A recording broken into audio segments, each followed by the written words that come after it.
নমস্কার, কেমন আছেন আপনারা? এই যে আজকে পবিত্র শ্রাবণ মাসের দ্বিতীয় সোমবার, তাই থালাটা সাজিয়ে নিচ্ছি। একটু চলে যাব বাবার মন্দিরে, বাবার মাথায় জল ঢালতে।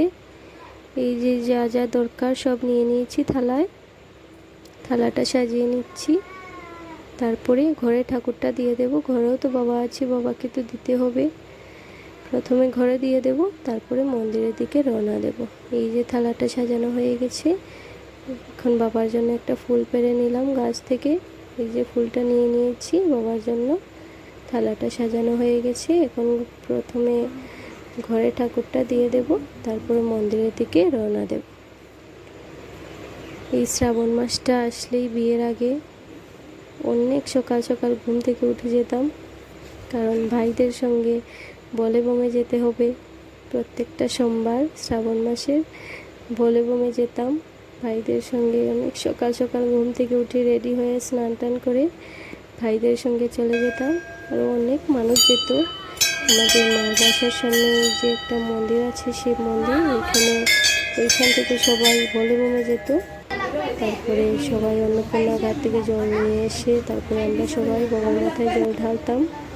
একটা লাইনে মনে আছে, আমরা হেঁটে হেঁটে যেতাম। আমার ভাই মাইকে বলতো, বলে বমকা না রাহে বাবা এক সাহারা হে। ভাইয়ের সঙ্গে আমরাও বলতাম সবাই। অনেক মজা হতো। এই দিনগুলো তো আর ফিরে পাবো না। এখন যা আছে তা নিয়েই বাঁচতে হবে। এই যে তাই বাবার মন্দিরে চলে এলাম, বাবার মাথায় জল ঢেলে দিলাম।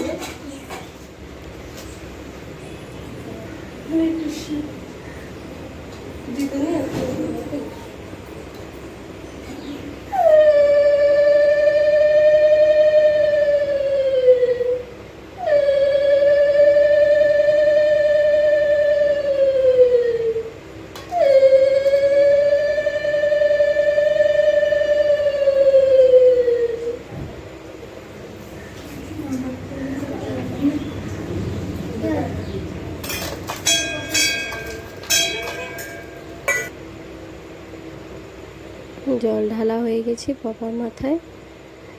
এই যে মেয়েদের একটা জীবন, বিয়ের আগে যা দিন চলে গেছে তা আর ফিরে পাবে না। এটা মেয়েদের পক্ষে না, সবারই পক্ষে, ছেলেদের মেয়েদের সবারই।